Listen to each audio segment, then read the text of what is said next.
Airport employees of Reddit, what is the strangest, funniest, scariest thing that happened at your airport?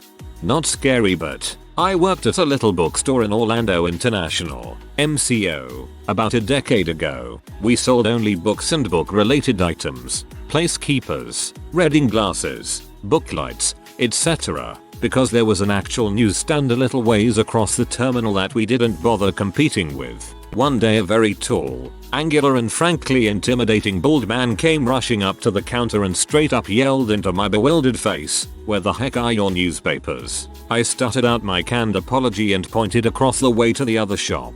He growled and hauled butt in that direction without a word. Another customer who'd heard the shout approached me exclaiming, "Don't you know who that was?" I did not. It was a fellow called James Carville, a well-known political commentator and media personality. I once had a coffee with a fully costumed and very convincing Abraham Lincoln at the Starbucks next to our shop.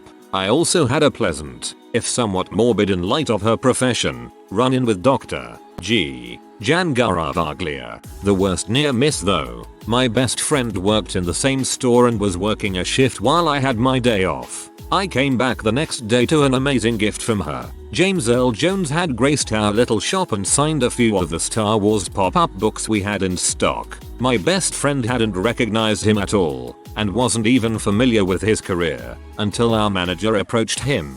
She was shocked that he'd voiced Vader and gushed to me about getting to meet Simba's dad. Sigh. Worked at the airport in Melbourne, Florida. A family arrived from Spain for vacation. Apparently their travel agent screwed up the flight reservations. They were supposed to go to Melbourne, Australia. I later heard they made the most of it and ended up going to Disney, I think. This story has been on Reddit before, but from the family's perspective. Not an airport employee but my daddy's. I'm sure he's got many stories but my favorite is one I also experienced. We're in the Tsul line as a family, on our way to visit family across the country. The line is its regular slow self, but we're nearing the point where we have to take off our shoes and belts and whatnot. Suddenly, there's a commotion in front of us, where people pick us their bags after scanning. A woman has packed the following things into her carry-on and is refusing to hit R when they tell her she can't take them on. A full-size Costco double pack of peanut butter, a toaster, the kind that flings your toast in the air, a blender with blade. I'm sure there were other things too, but I have never forgotten those 3 things being slowly pulled out of her bag. Now I'm imagining a woman trying to hijack a plane using a plugged-in blender, like, slowly advancing on the cockpit, pausing intermittently to plug it into the next outlet. And one more, the pilot for one of our smaller planes requested de-ice. He's a very picky guy when it comes to spraying his plane, so he got out to inspect when he thought the crew was done. The de-ice truck was on the other side of the plane, and the crew didn't see him get out. They weren't done. He got soaked by hot orange glycol. Fortunately, it was indirect spray coming off the plane instead of directly from the nozzle at high pressure. The flight was delayed while he ran inside to change, swearing the whole way. My mom worked as a TSA agent for years. Most days were pretty calm and people are usually polite and understanding. The worst treatment she gets on a day-to-day occurrence are the occasional scoff and snobby attitude. One day though, people were in a really bad mood and she couldn't figure out why until this old lady came through. "Excuse me ma'am, but I think someone's dog might have relieved itself nearby." My mom said it would be taken care of soon enough and checked the lady's bag. Service animals are everywhere and some of the emotional support ones can be less trained than their handicap counterparts. It isn't till like a few minutes later that the smell finally hits her. It wasn't dog poop. Apparently this happens every so often. Someone waiting in line just can't hold it but doesn't want to lose their spot, so they drop trousers and go. This person somehow managed to get away with it without anybody seeing.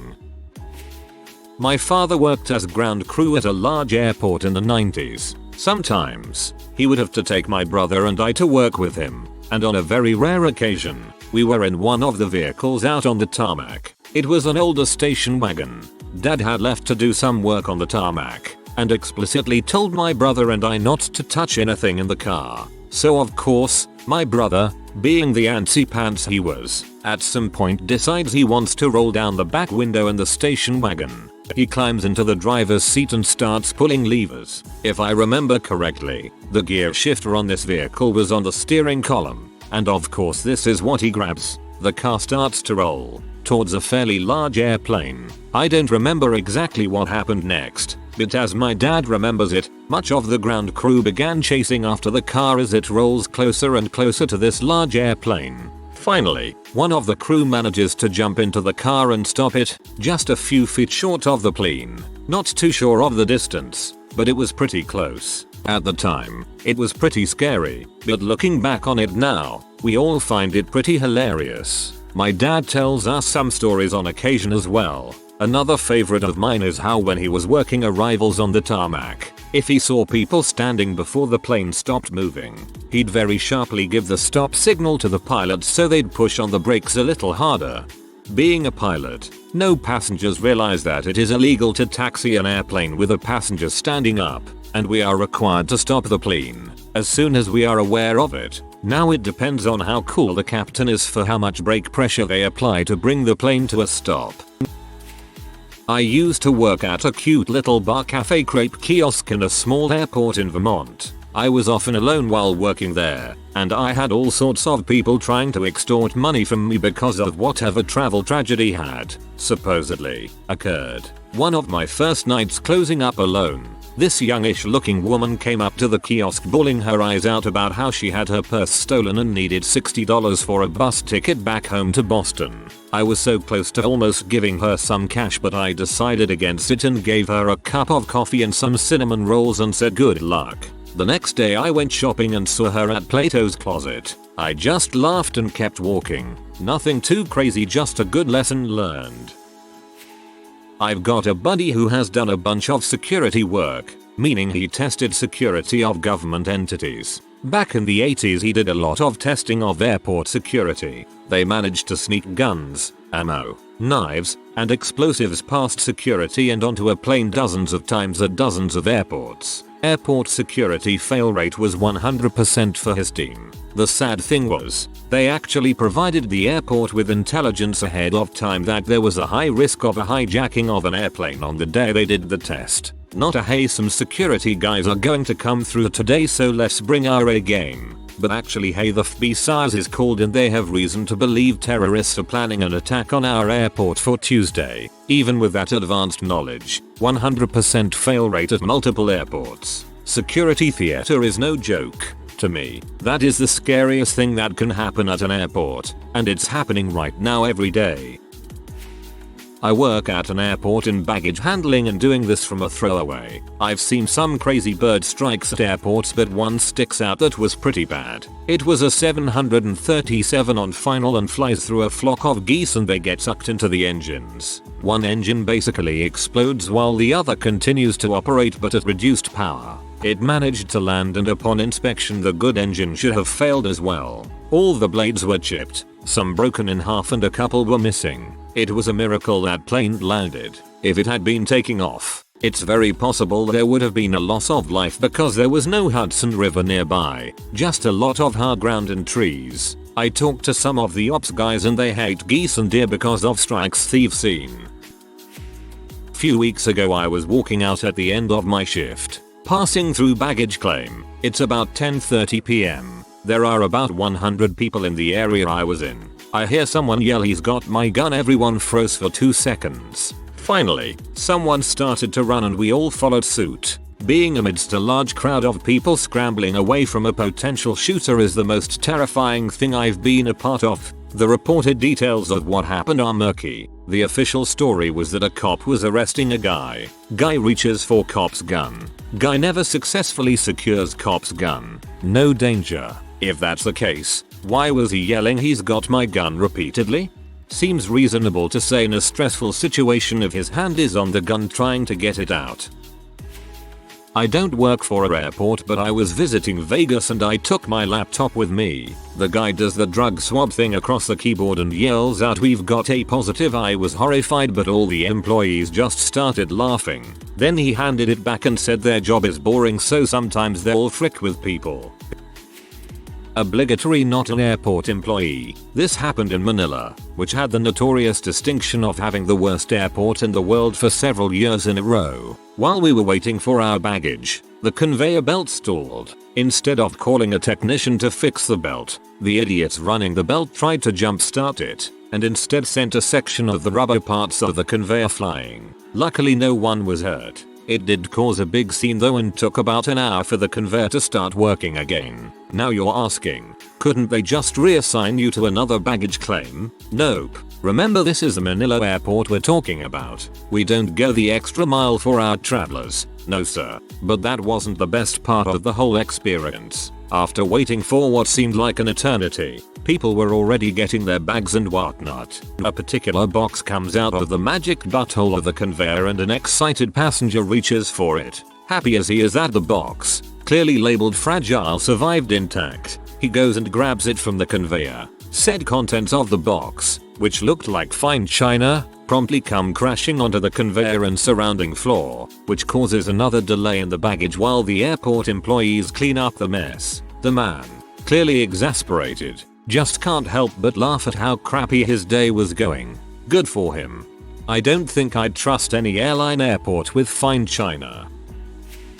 Parents both worked as flight service specialists, air traffic control, but for smaller airports. Growing up, some of the things they saw: pair of stunned planes colliding with each other at the bottom of their loop, single engine aircraft flipping head over heels and landing on its roof, flybys of CF-18s, water bombers, initial attack aircraft going on their missions, Americans on their way to Alaska. As a child, when I'd visit them at work, sometimes I'd be able to sit at an empty station and play around unplugged mics. Buttons didn't do anything, and the ones that didn't do anything dangerous. I was talking to Mike Limapapa once, and literally after I was done addressing the aircraft they responded. Pure coincidence, but my dad had a good chuckle at the look of shock, terror, amazement on my face.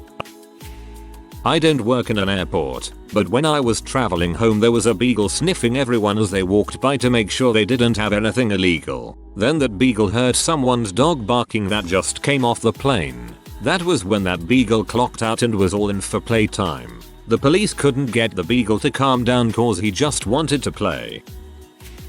I was an F-16 crew chief, so I sort of worked at an airport. I was only a guardsman, so I didn't see too many crazy things, but one of the jets dumped about 40 gallons of JP-8 jet fuel out of its rear wing onto the ground, and my friend, while he was doing a pre-flight inspection, IDKY, but my first instinct was that crap is going to ignite because the jet was on. It didn't, so it was just funny seeing my friend's pants soaked with jet fuel.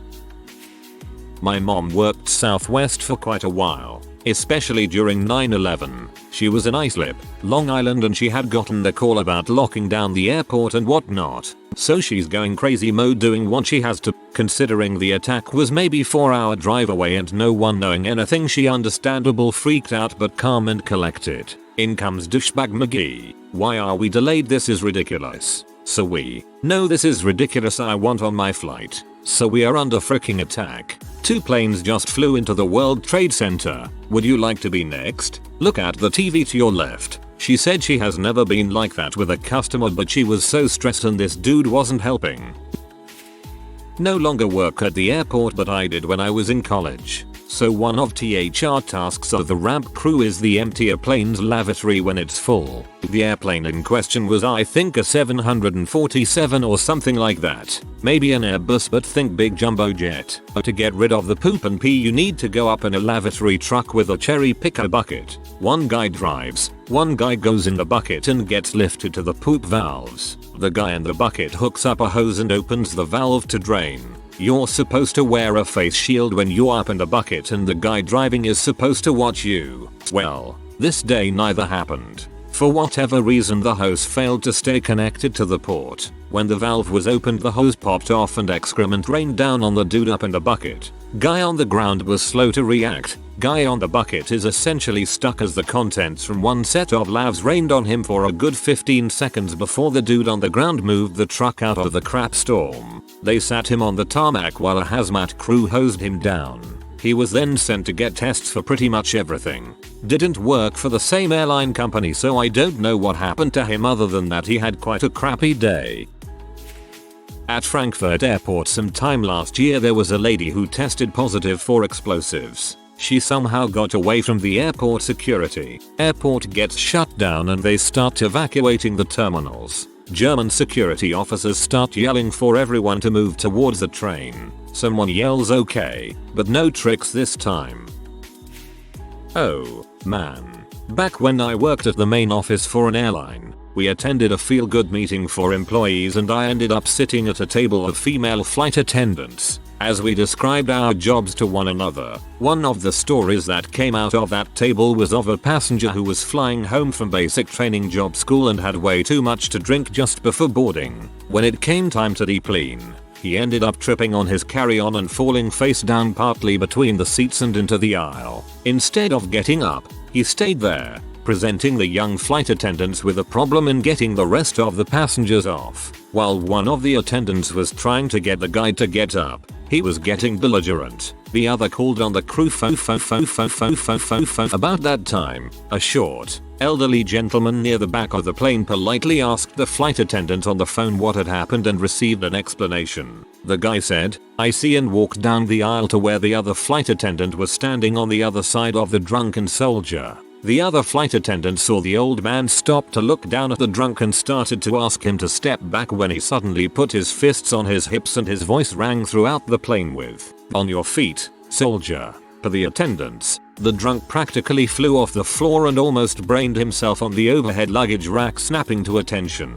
Then the old guy leaned up into the drunk's ear and spoke quietly to him. The flight attendant telling the story said, "I don't what the old man said to him, but the young guy looked scared when done. The old man told the drunk to pick up his gear and literally marched him off the plane into the hands of the police waiting on the loading ramp." They found out later the short, elderly gentleman was a retired Marine Corps senior drill instructor. God bless the Marines. Don't have any personal stories, but my uncle has a big one. He has always worked with helicopters, and currently works as a heli pilot examiner, which is pretty specialized work as you can imagine. He also helps with the calibration testing of simulators. Ironically, this means he spends most of his working weeks sitting on planes, traveling to simulators around the world. One of these flights, something bothered him about the way the plane was flown. Can't remember what, maybe an excessively rough landing? Anyhow, the flight had a stopover, and he decided to get off early. He read on the paper the next day that a plane had crashed on the same route. He dug around, and sure enough it was his plane. There were no survivors.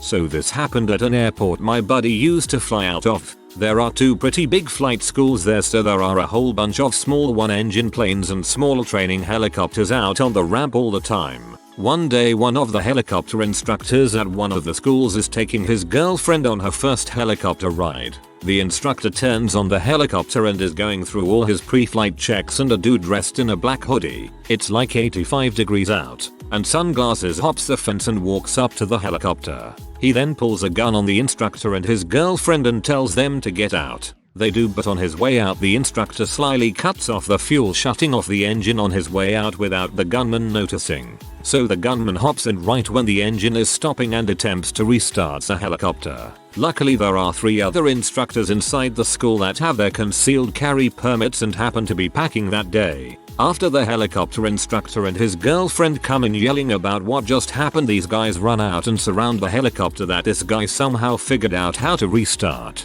I can't remember exactly what my friend said happened next, but the cops came. The guy got scared and couldn't take off, ends up running across the street, and gets shot behind a hotel by the police. Nobody knows what his intentions were. His family and friends couldn't help with supplying a motive. And he'd never been in a helicopter a day in his life, so how he was able to start one and how he planned to fly it remains to be answered.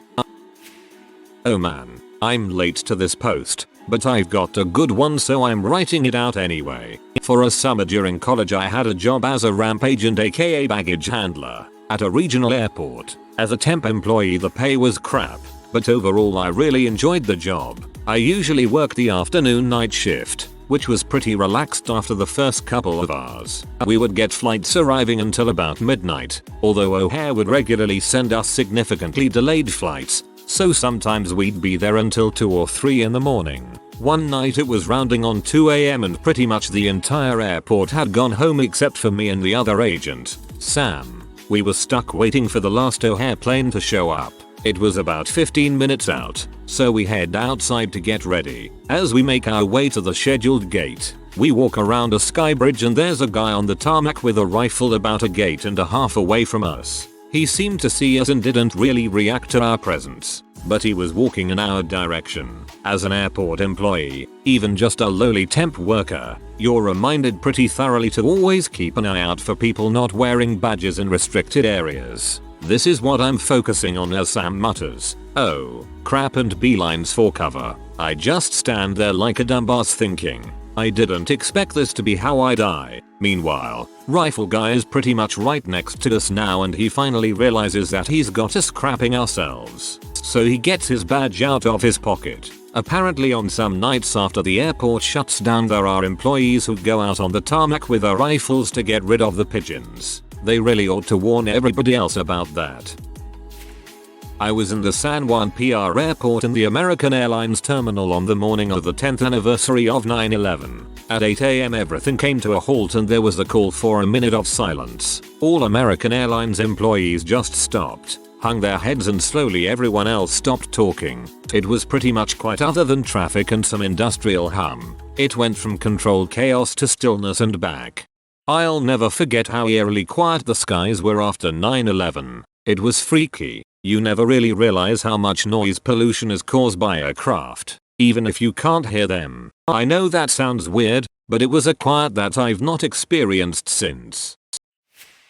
Didn't happen while I was there, but while I was interning at airport operations in an FL airport, one of the senior ops agents told me a pretty good story. Apparently when Air Force One is active at the airport, there can be no other aircraft movement at all. So George W. Bush was doing some campaigning or something of the like, and also at the airport was the governor's plane, who was Jeb Bush. They both arrived back at the airport to depart and Jeb Bush was in his plane, and so was President Bush. With President Bush in the plane, all movement on the airport stopped, which included the governor's plane. Apparently the president's plane was slowly preparing for departure, and Jeb Bush's aircraft asked for a clearance to take off. They were denied, because Air Force One was active on the airport. A few moments pass, and the air traffic controller goes, Jeb's plan we've been ordered to let you take off. And then Jeb Bush got to leave. Air Force One left shortly after. Someone called their brother to demand they be allowed to take off. I used to work at a bookstore in the airport. Someone once left a suitcase with $5,000 in it. I didn't get anything for turning it.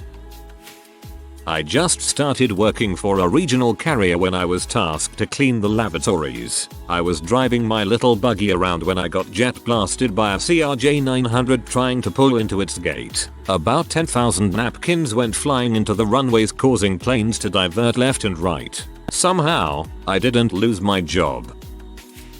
I worked cargo security for a bit in Miami. Posted this before, but here it goes again. I was working on the X-ray machine. You usually can't tell what the frick was coming through the machines, but this one time, I called my supervisor over laughing my butt off. He makes it over and starts laughing even harder. Eventually, most of the other guards, maintenance staff, and loaders are at the machine laughing as well. The shipment was over 1 ton of giant rubber dongs and butt plugs that looked like they were intended for elephants going to Venezuela, and I mean freaking huge dongs.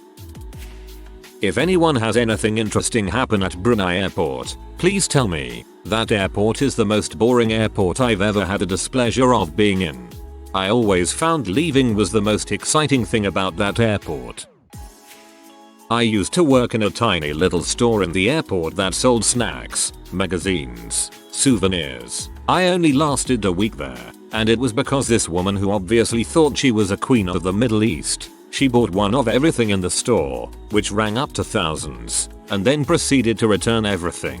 She also bitched about how long it was taking, and blamed us for missing her flight. I've worked in other retail stores, but I've never had anyone buy one of each item, and then return it that same day. It was strange. IDK what that lady was thinking, but she probably had 4 kids. In fact, She kept blabbering about them while she piled everything on my 11x 14 feet counter. Kadinarab, Okinawa, Japan is an airport I guess, but July 1999. Base hosts a 2-day event called America Fest when they set up vendors on the taxiway and let locals come on and see what it's like. Lots of food vendors, family activities and lots of booze. In the morning of day 2, my squadron is sending aircraft to go TDY. About 8-10 F-15s are sitting at the end of the runway waiting for clearance. A line of grass, maybe 10-20 feet wide, separates the runways and taxiways, and while jets are running, a drunk, shirtless airman marine sailor sits up, looks around and starts running across the tarmac until security forces picked him up. He still had a plastic margarita flute hanging around his neck. Got to see an F-16 come in for a landing and a bird get sucked into the intake. Jet exploded and pilot ejected in time. It was pretty cool that I got to go pick up all the pieces of it too. Most landed in this farmer's land and he couldn't grow any more crops, so now he is super rich from the government. It happened at Luke AFB about 5 years ago I think. I was a project manager for a renovation project at my city's airport. We were building new ticketing kiosks offices for the airlines, so eventually we had to move all the stuff from the old offices to the new ones. As some of the guys are moving stuff, a grenade roll onto the floor. I get a call and meet up with the superintendent to figure out what to do. Most likely the entire airport is about to get shut down for a bomb sweep. The superintendent, an ex-marine, approaches the grenade to get a look at it, picks it up and says it's a fake. It was a prop used to test SAR searches. We were seconds away from having to ruin a ton of people's days if it weren't for the bit of luck that the superintendent had knowledge of explosives. Strangest, funniest, I fall asleep on a flight from East Coast to West Coast. I woke up and felt nauseous, so I popped up and headed for the bathroom. Halfway there, I woke up on my hands, knees, and face. I heard someone ask, "Sir, are you okay?" With my face on the floor, I replied, "Fine, you?" I was helped to my feet and got checked by a nurse that just happened to be on the flight. I also got a free water and cookie. Scariest, funniest, I was on a plane that dropped so far that we felt 0 G for a couple seconds. The flight attendant grabbed a nearby passenger, me, and the cart hit the ceiling. A second later the cart crashed to the floor. The masks dropped, lights flashed, and people were screaming. For some reason, I felt the need to put my hands over my head, like on a roller coaster, and said, "Who?" The lady next to me literally hit me as she didn't find the moment as funny as I did. Probably the lightning striking the ground next to an airplane we were loading, or the engine fire I had when pushing a plane off the gate. Was able to take some pictures, so that was cool. So many stories. Guy dropping his mom at airport for flight, sees the elderly, soon to retire. Police officer making his rounds, panics and jumps off the second floor of the drop-off in an attempt to escape. Breaks both legs doing so. Officer looks over the rail, walks down the ramp and over to the fellow and asks what was he thinking.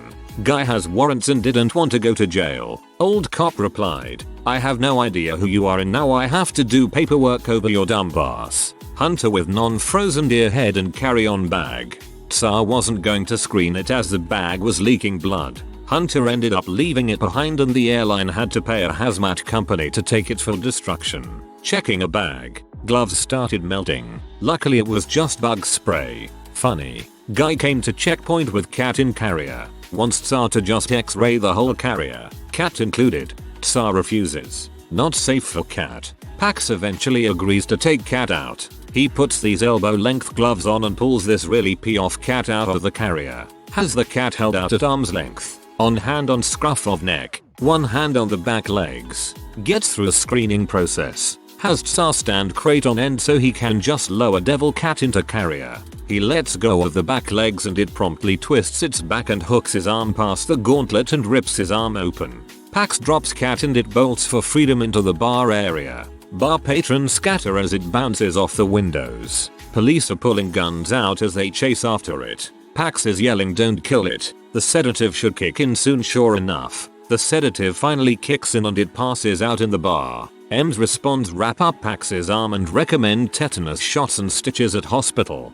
Pax declines as he has a flight to catch. Pax had told Airline he had a housecat. He really had some half-breed Egyptian wildcat. Airline declined to allow the clearly dangerous animal on the plane. Airline told passenger she could not fly with a snake. Passenger enters checkpoint with empty carry container. Claims it was for crickets. Crickets are food for other things. Where's the critter that was in the cage? Pax states she released it into one of the planters and will retrieve it when she returns. Officer talking to her notices that her tight shirt now shows a moving third nipple. Passenger forced to give snake and cage to non-flying family. Oh, I have so many, but this is my favorite. A girl tried to take her full-grown Great Dane as an emotional support animal. Well, it's our policy that any animal, including service animals, can only be on board if they fit within the passenger's designated leg space. If it encroaches on another passenger's already limited personal space, it's not allowed to go. She threw a huge fit and stormed off, even though we were trying to rebook her on a flight with more open seats. If the seat next to her was open, the dog could use that space. As she was walking away, her dog took a huge crap on the airport floor, and he was walking, crapping all over the place. An airport police officer saw this happen and approached her. He asked her nicely to clean it up. She looked him dead in the eyes and said, "Heck no," then stormed off. The airport is a crazy place. I have a story like this for almost every day I've worked. Twice I had mothers try to x-ray their babies. They were too lazy to take them out of the car seat. Both times I was alerted by passengers screaming, swearing at mom. I educated them with yelling and thanked the crowd. X-rayed a dog. The owner didn't want to pay, so they stuffed it in a regular duffel. Cops had a talk with him. Animal cruelty. About 4 years ago I headed down to our crew room below the terminal to check in before a flight. It was early, 6 AM or so. Upon approaching the door I could hear the cackling of a couple other crew members. Once I entered I found a group of professional airmen just finishing a good laugh from a video another showed on his phone. I was told I needed to see what the video was about first person. He sent me to the men's room. This was a common restroom with the latest and greatest of 1960 technology. Anyone that had access to the ramp area or operations center could use this bathroom. Crew members, ramp agents, gate agents and so on. On the back wall of the first stall there was a metal panel that hid plumbing behind it. Apparently it was in need of routine maintenance. So our plumber has recently opened it. To his amazement is what brought my co-workers to their knees with laughter. Inside was a decade's worth of stolen female undergarments. All the pastel colors of the rainbow, masses of lace and silk, packed full of panties. Someone had been stealing passengers' panties from their bags and taking them to their lair to have their way with them. Stockpiling them for a rainy day or possibly burying them like a dog would. Either way it was quite a sight to see. Unforgivable. I am still freaking mad some butthole stole my favorite pair of panties 17 years ago. Haven't found them in that perfect color and cut ever since. If you are new to the channel, you can subscribe. I publish new videos every day. Until then, check another video.